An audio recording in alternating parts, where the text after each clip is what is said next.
Hello guys, मैं हूं देवेंद्र वर्मा और आपका फिर से स्वागत है आपके यूट्यूब चैनल नर्सेस प्राइड में। लास्ट क्लास में अपन ने जो नियोनेट के रिफ्लेक्स होते हैं उनके बारे में पढ़ा था। आज अपन देखेंगे जो नियोनेट के फॉन्टेनल्स होते हैं और उनके जो सूचर्स होते हैं उनके बारे में पढ़ेंगे। ठीक है, तो आइए शुरू करते हैं आपका फॉन्टेनल्स और सूचर्स। सबसे पहले देखते हैं कि फॉन्टेनल्स होते क्या हैं। फॉन्टेनल्स क्या होते हैं? जो अपने एक बच्चा होता है, न्यूनेट होता है, उसके जो बोन के अंदर जो गैप देखने को मिलता है, ठीक है, जो एक सॉफ्ट एक गैप होता है, सॉफ्ट मेम्ब्रेन से ढका होता है, गैप होता है बोन्स के बीच में, उनको बोलते हैं फॉन्टेनल्स। ठीक है, फॉन्टेनल्स वैसे तो चार टाइप के होते हैं। ठीक है, ये आपका देखने के लायक है, ये क्वेश्चन आता है कि जो फॉन्टेनल्स होते हैं वो होते हैं चार टाइप के, लेकिन जब क्वेश्चन पूछते हैं कि नंबर ऑफ फॉन्टेनल्स तो वो होते हैं 6 के। तो क्या होता है कि नंबर ऑफ फॉन्टेनल्स तो होते हैं 6, और जब कभी क्वेश्चन पूछे कि टाइप कितने होते हैं, टाइप तो होते हैं आपके 4, और अगर नंबर पूछें तो वो होते हैं 6। तो आप क्वेश्चन को हमेशा अच्छे से पढ़ें, उसके बाद उसको सोल्व करें कि उसमें पूछा क्या है, टाइप पूछा है या फिर नंबर ऑफ फॉन्टेनल्स पूछे हैं। इसके बाद एक चीज़ आती है देखने को कि फॉन्टेनल्स कौन कौन से होते हैं। ठीक है, तो टाइप में चार देखें तो आपका पहला आता है एंटीरियर फॉन्टेनल्स, दूसरा आता है पोस्टीरियर, तीसरा आता है मेस्टोइड, चौथा आता है स्पेनोइड। ठीक है, जो आपका मेस्टोइड और स्पेनोइड होते हैं वो इनर स्कल में होते हैं। ठीक है, जो आपका इनर स्कल होता है ना उसके अंदर होता है, तो ये अपन को देखने को नहीं मिलते हैं, ये बाहर से अपन इनको देख नहीं सकते हैं। तो आपको देखने को बाहर से कौन मिलता है? एंटीरियर और आपका पोस्टीरियर, ये दो ही फॉन्टेनल्स होते हैं जो आपको विजुअल होते हैं बाहर से। ठीक है, आप इनको बाहर से विजुअली आप इनको देख सकते हैं। जब क्वेश्चन ऐसा पूछा है कि भाई आपके जो फॉन्टेनल्स होते हैं वो कितने आप बाहर से ऑब्जर्व कर सकते हैं, तो उसमें आपका आंसर जाएगा दो ही होता है। ठीक है, ये आपके हो गए फॉन्टेनल्स, थोड़ा बेसिक डिटेल। आगे देखते हैं कि आपका एंटेरियर फॉन्टेनल्स, पहला होता है एंटेरियर फॉन्टेनल।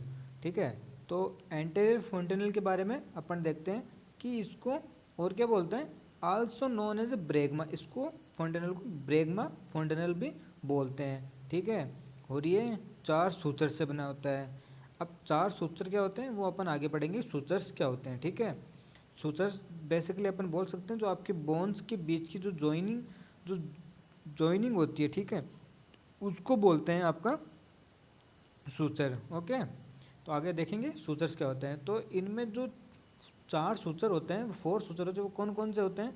तो वो होते हैं आपके, एक तो होता है फ्रंटल, एक दो होते हैं कोरोनल, और एक होता है आपका सेजाइटल। ठीक है, ये टोटल मिलकर जो चार आपके फॉन्टेनल हैं, ठीक है, वो मिलके आपका ब्रेगमा जो फॉन्टेनल है या फिर जिसको आप एंटीरियर फॉन्टेनल बोलते हैं वो आपको बनाते हैं। ठीक है, आपका क्वेश्चन कैसा आएगा कि जो आपका एंटीरियर फॉन्टेनल है उसको दूसरा नाम क्या है? उसको दूसरे नाम से बोलते हैं ब्रेगमा, और ये कितने सूत्र से मिलकर बना होता है? वो होता है 4। ठीक है, अगर चारों का नाम पूछें तो आपको ये डिटेल याद रखनी है कि एक होता है फ्रंटल, एक होता है कोरोनल, एक होता है आपका सेजाइटल। ठीक है, नेक्स्ट है आपका कि आपका जो इसका शेप क्या होता है।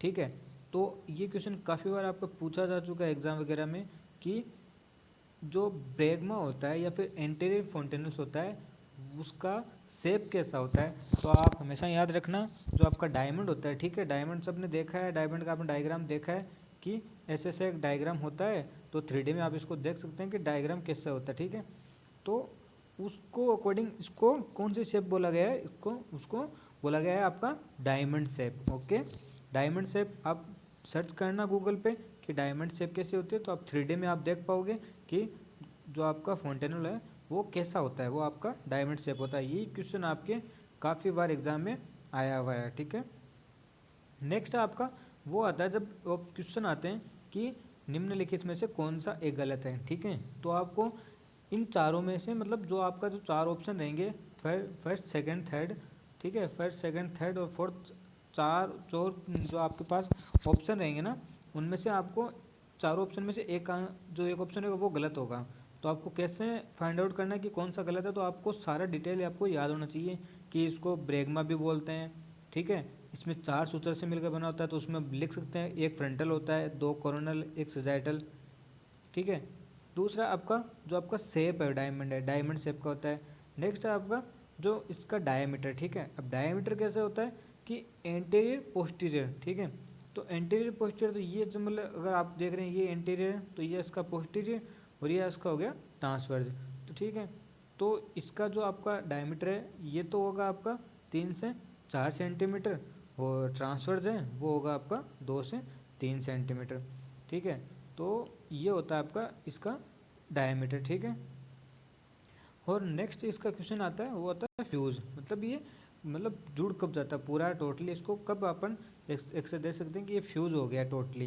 तो फ्यूज़ कब होता है, ये इसको 12 से 18 मंथ, मैक्सिमम इसको 24 मंथ या भी लग सकता है, और मिनिमम ये 4 मंथ के बाद स्टार्ट होने, 4 मंथ से लेकर वेरी करता है, 4 मंथ से लेकर 28 से मंथ तक। लेकिन जो अपन इसको अप्रोक्सीमेटली मानते हैं कि कब तक बंद हो जाता है, तो वो होता है 12 से 18 मंथ तक। आपके क्वेश्चन में आएगा कि 12 से 18 मंथ तक ये बंद हो जाता है, तो वो सही है। लेकिन कभी कभार इसमें देख बोल भी सकते हैं कि 4 से 26 या 24 अपन इसको बोल सकते हैं कि 4 से 24 या 26 मंथ तक भी इसको वेरी कर सकते हैं, ठीक है। तो इनमें से जो आपके क्वेश्चन है वो आप एक बार दोबारा देख लीजिए कि इसको एंटीरियर फ्रंटल उसको ब्रैग्मा बोलते हैं, ये 4 सूत्र से मिलकर बना होता है, फ्रंटल होता है एक, और दूसरे 2 होते हैं कोरोनल होते हैं, एक होता है सेजाइटल। नेक्स्ट आपका जो इसका शेप है वो होता है डायमंड शेप, ठीक है। इसका जो डायमीटर है उसके बारे में अपन देख लिया कि जो आपका डायमीटर है वो कितना होता है 3 से 4 सेंटीमीटर, और जो ट्रांसवर्स होता है वो कितना होता है 2 से 3 सेंटीमीटर, और इसका फ्यूज़न होता है वो आपका 12 से 18 मंथ पर हो जाता है, ठीक है। नेक्स्ट है आपका पोस्टीरियर फोंटेनल्स, ठीक है। जैसे अपन ने एंटीरियर फोंटेनल को क्या बोला था ब्रैग्मा, वैसे इसको क्या बोलते हैं, इसको बोलते हैं लेमड़ा, ठीक है। लेमड़ा वैसे तो एक जो आपका मैथ या फिजिक्स का जो एक डिनोट करते हैं कि इकाई है, इसको लेमड़ा बोलते हैं। जो बायो वाले हैं या फिर साइंस वाले हैं उनको पता है लेमड़ा क्या होता है, ठीक है। इसको लेमड़ा ही बोलते हैं। फॉर्म्ड है ये 3 सूत्र से मिलकर बना होता है। जो एंटीरियर था आपका वो कितने से बना था, वो 4 सूत्र से मिलकर बना था, लेकिन जो आपका ये है वो आपका 3 सूत्र से मिलकर बना होता है, ठीक है। तो इनमें 3 में कौन कौन से होते हैं, एक तो होता है आपका सेजाइटल, और 2 होता है आपका लेमडोइडल, ठीक है। तो ये देख लें कि जो ये 3 सूत्र से मिलकर बना होता है, तो 3 सूत्र कौन कौन से होते हैं, एक होता है सेजाइटल, 2 होते हैं लेमडोइडल, ठीक है। इससे नेक्स्ट करते हैं इसकी बात है शेप की। तो शेप कैसा होता है इसका, ट्राइंगुलर, ट्राइंगुलर आपने सबने देखा है, ट्राइंगुलर ये ऐसा होता है, ठीक है। इसके 3 एंगल बनते हैं, ठीक है, तो उसको बोलते हैं ट्राइंगुलर। तो इसका जो आपका पोस्टीरियर फ्रंटनल है उसका शेप कैसा होता है, उसका शेप होता है ट्राइंगुलर, ठीक है। ट्राइंगल ये होता है आपका ट्राइंगुलर शेप का, ठीक है। नेक्स्ट है इसका डायमीटर, डायमीटर के बारे में देखते हैं। तो इसका जो डायमीटर होता है वो दोनों का सेम होता है, ठीक है। ऐसा और ऐसा जो जो आपका डायमीटर है वो आप दोनों का सेम होता है, 1 to 2 सेंटीमीटर तक ये वेरी करता है, ठीक है। और नेक्स्ट इसका है जो आपका फ्यूज़न है कि ये फ्यूज़ कब होता है, वो कितने वीक पर होता है, वो होता है आपका 6 वीक पे, ठीक है। तो इसको अपन बोल सकते हैं कि ये 1 से 1.5 मंथ पर, ठीक है, 1.5 मंथ पर इसका फ्यूज़न हो सकता है। और जो अपन ने एंटीरियर फोंटेनल देखा था वो कितना था, वो तो आपका 12 से 18 मंथ पर, ओके। नेक्स्ट आपका एक वर्ड आता है आपके इसमें मोल्डिंग, ठीक है। मोल्डिंग क्या होता है कि जब बच्चा डिलीवर होता है, ठीक है, ड्यूरिंग द डिलीवरी जब बच्चा वेजाइना के थ्रू बाहर निकलता है, तो वेजाइना का जो डायमीटर होता है वो इतना नहीं होता है जितना कि जो स्कल होता है उसका होता है। तो स्कल की बोन क्या करती हैं, एक दूसरे के ऊपर ओवरलैप करती हैं, ठीक है। जैसे ये बोन थी, ठीक है, ये एक बोन थी, तो ये क्या करती हैं थोड़ा थोड़ा एक दूसरे के ऊपर आ जाती हैं, ठीक है, एक दूसरे के ऊपर आने लग जाती हैं, उसको बोलते हैं ओवरलैपिंग, ठीक है। तो इससे क्या जो ओवरलैपिंग ऑफ द बोन है, ठीक है, ओवरलैपिंग कब हो रही है, जो डिलीवरी के दौरान अगर बच्चे का जो स्कल है उसमें अगर ओवरलैपिंग हो रही है तो उसको बोलते हैं मोल्डिंग, ठीक है। और इसका जो रिजल्ट है वो 72 हॉर में ऑटोमेटिक हो जाता है कि अगर जब बच्चा डिलीवर होता है उसके दौरान अगर मोल्डिंग हुई है, ठीक है, तो वो ऑटोमेटिक है वो आपकी 72 आवर में ऑटोमेटिक रिजोल्व हो जाती है। नेक्स्ट है आपका सूचर्स। अब देखते हैं सूचर्स क्या होते हैं। सूचर्स को वैसे अपन इंग्लिश में जैसे हिंदी में बोल सकते हैं कि जो अपन धागे होते हैं बोलते हैं ना, जैसे टांके टांके देना, तो वो उसको बोलते हैं सूचर्स, ठीक है। तो सूचर्स अभी इसमें स्कल में किसको बोलेंगे कि sutures are joint between the cranials bone, ठीक है। जो आपकी बोन्स होती हैं, ठीक है, ये आपकी जैसे ये क्रेनियल बोन होती है, ठीक है, तो इसके बीच का जो जॉइंट है, जैसे ये जॉइंट है, तो इसको अपन ने सूचर बोला है एक टाइप से, ठीक है। ये हो गए आपके सूचर, ठीक है। तो अब सूचर कितने टाइप के होते हैं? सूचर होते हैं आपके 4 टाइप के। कौन कौन से? एक होता है कोरोनल सूचर। अब कोरोनल सूचर कौन सा होता है कि कौन सी मतलब बोन्स होती हैं स्कल में जिनके बीच ये कोरोनल सूचर प्रेजेंट होता है। तो इसके बारे में अपन देखते हैं कि जो आपका कोरोनल सूचर है वो किन के बीच में होता है। वो आपको पैराइटल बोन और फ्रंटल बोन, ठीक है। जो आपके स्कल में आप देखेंगे आगे आगे डायग्राम में दिखाऊंगा कि फ्रंटल बोन कौन सी है, पैराइटल बोन कौन सी है, ठीक है। तो आप पैराइटल बोन और जो आपकी फ्रंटल बोन होती है उनके बीच जो सूचर होता है उसको बोलते हैं आप कोरोनल सूचर। वही कितने होते हैं नंबर में? ये 2 होते हैं। अपनी जैसे स्कल होता है ना, तो स्कल के अंदर 2 नंबर मतलब 2 इन नंबर 2 आपके कोरोनल सूचर्स प्रेजेंट होंगे। अब कोरोनल सूचर्स प्रेजेंट कहाँ होंगे? वो होंगे आपके जो एक पैराइटल बोन और फ्रंटल बोन के बीच में। तो आप इसको ऐसे भी याद कर सकते हैं कि जैसे आप एक छोटा सा फॉर्मूला लिख सकते हैं कि आपका जो कोरोनल है, ठीक है, वो किसके बीच में होगा? एक तो होगा आपकी फ्रंटल और एक होगी आपकी पैराइटल बोन। तो आप इसको बोल सकते हैं PCF, ठीक है। ये हो गया आपका पैराइटल, ये हो गया आपका कोरोनल सूचर, ये हो गया आपका फ्रंटल बोन। तो दोनों बोन के बीच में कौन सा कोरोनल सूचर आ गया? वो आ गया कोरोनल। तो आप इसको अलग से लिख सकते हैं PCF, ठीक है। तो उससे क्या होगा? आपको ये याद रहेगा कि P बोन है, F बोन है और इनके दोनों के बीच में क्या है? C जो है कोरोनल सूचर्स है, ओके। नेक्स्ट आपका सूचर है फ्रंटल सूचर। अब फ्रंटल सूचर है तो आपको इसको सोना भी नहीं है, फ्रंटल जो सूचर है वो दोनों फ्रंटल बोन के बीच में होता है। तो इसका कोई शॉर्ट ट्रिक नहीं है याद रखने के लिए। फ्रंटल जो सूचर होता है वो आपका फ्रंटल बोन के बीच में प्रेजेंट होता है। नेक्स्ट है आपका सेजाइटल सूचर। सेजाइटल सूचर होता है वो दोनों जो आपकी पैराइटल बोन है उनके बीच में होता है, PSP। इसको आप शॉर्ट में ऐसे लिख दो कि भाई दोनों जो पैरेंटल बोन होती है उसके बीच में जो सूचर होता है वो होता है आपका सेजाइटल सूचर। या आप इसको ऐसा भी लिख सकते हैं PSP, जैसे आपको सूटेबल लगे वैसे आप इसको याद कर सकते हैं। नेक्स्ट आपका लैम्डोइडल सूचर, ओके। अब लैम्डोइडल सूचर किन के बीच में होता है? Parietal plus occipital. तो आप इसको कैसे लिखेंगे?